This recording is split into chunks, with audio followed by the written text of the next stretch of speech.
തിരുവനന്തപുരം കോർപ്പറേഷനിലെ ബി.ജെ.പി. ഭരണസമിതിക്ക് നിർണായകം. അയോഗ്യത തടയാൻ അവധി അപേക്ഷ നൽകി കൗൺസിലർ ആർ. സുഗതൻ.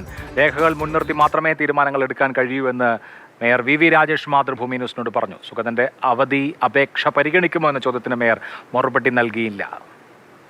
അത് മുനിസിപ്പൽ ആക്ടിൽ ഒരു വ്യക്തി ഹാജരാവാതിരുന്നാൽ എന്ത് ചെയ്യാം, അദ്ദേഹത്തിന് ഏത് തരത്തിലാണ് കൗൺസിലിനെ സമീപിക്കുന്നത്, കൗൺസിൽ എന്ത് ആക്ഷൻ എടുക്കണം, അത് എത്ര കാലം വരെ അംഗീകരിക്കും, അങ്ങനെയൊക്കെ മുനിസിപ്പൽ ആക്ടിൽ ഓരോ കാര്യത്തിനും ഒരു വ്യക്തി അയോഗ്യനായി കഴിഞ്ഞാൽ തിരിച്ച് യോഗ്യത നേടാൻ വേണ്ടി എന്താണ് ചെയ്യേണ്ടത്, അങ്ങനെ നിരവധി ഹൈക്കോടതികളുടെയും സുപ്രീം കോടതിയുടെ ഉത്തരവും അതോടൊപ്പം തന്നെ മുനിസിപ്പൽ ആക്ടിലും വളരെ വ്യക്തമായിട്ട് പറഞ്ഞിട്ടുണ്ട്. അതുകൊണ്ട് തന്നെ അത്തരത്തിൽ മാധ്യമങ്ങൾക്കൊന്നും ആശങ്ക ഉണ്ടാവേണ്ട കാര്യമില്ല.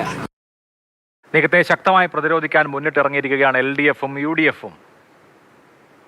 ലീവ് ഒന്നും കൊടുക്കാൻ വേണ്ടിയിട്ട് അതങ്ങനെ ഒന്നും നിലനിൽക്കുന്നതല്ല. അങ്ങനെ ഒന്നും ലീവ് കൊടുക്കാൻ ഒരാൾ ഒരു കൗൺസിലറായിട്ട് വന്നതിന് ശേഷം ഞാൻ 6 മാസത്തേക്ക് ലീവ് എടുത്ത് ഗൾഫിൽ പോകാൻ വേണ്ടിയിട്ട് പറ്റും. അതുപോലെ ഈ പറയുന്ന കണക്ക് ഇത് അതിനെക്കാട്ടിലും വളരെ സ്ട്രോങ് ആയിട്ടാണ് ഈ പറയുന്ന കണക്ക് തന്നെ ഒരു ഡീറ്റെയിൻ ചെയ്ത് വെച്ചിരിക്കുകയാണ്. ഇതിൽ അവധി എന്ന് പറയുന്നതിൻ്റെ വ്യാഖ്യാനം എന്താണെന്നുള്ള വലിയൊരു ലീഗൽ ഇന്റർപ്രിട്ടേഷൻ തന്നെ ഉണ്ട്. അപ്പം അവധി എന്ന് പറയുന്നത് ഒരാൾ കാപ്പ കേസിൽ ജയിലിൽ കിടക്കുമ്പോൾ കൊടുക്കുന്ന അവധിയല്ല ഇത്. അങ്ങനെയൊന്നും കൊടുക്കാനെന്നുള്ള നിയമം ഒരിടത്തും പറഞ്ഞിട്ടുമില്ല, അങ്ങനെ ഒരു സ്റ്റാറ്റ്യൂട്ടും ഇല്ല. 3 കൗൺസിൽ പങ്കെടുക്കാത്ത കൗൺസിലറെ പുറത്താക്കാനുള്ള തീരുമാനം, അതിനുള്ള റിക്വസ്റ്റ് കൊടുക്കാൻ തീരുമാനിച്ചിരിക്കുകയാണ്. രാഹുൽ ജി നാഥ് വിവരങ്ങളുമായി ചേരുന്നു. രാഹുൽ, കോർപ്പറേഷൻ ഭരണത്തിന് നിർണായകമാണ് സുഗതന്റെ സാന്നിധ്യം എന്നുള്ളതാണ് ഇതിൽ ഏറ്റവും പ്രധാനപ്പെട്ട കാര്യം. എത്ര കാലം ഇങ്ങനെ ഈ കാര്യം ഉന്തിത്തള്ളി നീക്കിക്കൊണ്ടു പോകാൻ കഴിയും എന്നുള്ളതാണ്. അയോഗ്യത എന്നുള്ള ആ ഡെമോക്ലീസിന്റെ വാൾ മുകളിൽ തൂങ്ങുകയാണ്. എന്ത് സ്ട്രാറ്റജിയാണ് BJP സ്വീകരിക്കുക? ഉറപ്പായും ആ വാളിങ്ങനെ തൂങ്ങി നിൽക്കുകയാണ്. അപ്പോഴും വലിയ ആത്മവിശ്വാസമാണ് പ്രതികരണങ്ങളിലൊക്കെ ഉള്ളത്. രാവിലെ ഇത്തരത്തിൽ ഇതുമായി ബന്ധപ്പെട്ട കാര്യം ഈ കൗൺസിൽ യോഗം തുടങ്ങുമ്പോൾ മാത്രമേ അറിയാൻ കഴിയൂ എന്നാണ് മേയർ പറയുന്നത്. അതിനപ്പുറത്തേക്ക് ഇത്തരത്തിൽ ഒരു അവധി അപേക്ഷ നൽകിയിട്ടുണ്ട്. അതിൽ എന്ത് നിലപാടെടുക്കും എന്നുള്ളത് പറഞ്ഞില്ലെങ്കിൽ പോലും പ്രതിരോധമൊരുക്കാൻ BJP എന്തായാലും അണിയറയിൽ പ്രവർത്തനങ്ങളുമായി മുന്നോട്ട് പോവുകയാണ്.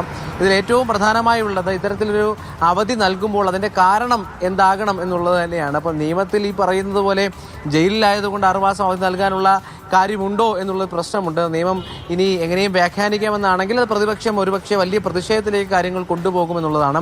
3ാം കൗൺസിൽ യോഗമാണ് ഇപ്പോൾ എന്തായാലും സുഗതനില്ലാതെ നടക്കാൻ ഇന്ന് പോകുന്നത്. വിയ്യൂർ ജയിലിലായതുകൊണ്ട് തന്നെ വരില്ല എന്നുള്ളത് ഉറപ്പ് തന്നെയാണ്. രാവിലെ നമ്മൾ ആ ചോദ്യം മേയറോട് ചോദിക്കുമ്പോൾ മേയർ പറയുന്നത് കൗൺസിൽ യോഗം തുടങ്ങി ചേംബറിലെത്തിയ ശേഷം മാത്രമേ ആരൊക്കെ വരാതിരിക്കും എന്ന് അറിയാൻ കഴിയൂ. അപ്പോൾ അതൊന്നും മുൻകൂട്ടി പറയാൻ കഴിയില്ല എന്ന മറുപടിയാണ് പറയുന്നത്. എന്തായാലും ഈ ഒരു പറയുന്ന ഒരു പ്രശ്നം, അപകടം എന്തായാലും ഭരണസമിതിക്ക് മുകളിൽ ഇങ്ങനെ നിൽപ്പുണ്ട്.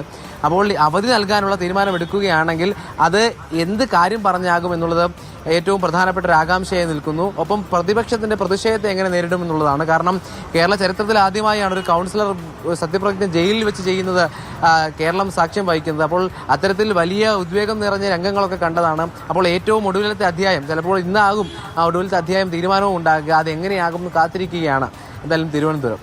തീർച്ചയായിട്ടും എന്തായാലും സുഗതന്റെ അവധി അപേക്ഷ അംഗീകരിച്ചാൽ വലിയ തോതിലുള്ള പ്രതിഷേധം ഉണ്ടാകുമെന്നുള്ളത് ഉറപ്പാണ്. കൗൺസിലിൽ ഇന്ന് പൊട്ടിത്തെറി എന്തായാലും പ്രതീക്ഷിക്കാം. നോക്കാം എന്ത് സംഭവിക്കുന്നു. രാഹുൽ ജി നാഥ് അവിടെ തന്നെ തുടരുന്നുണ്ടല്ലോ.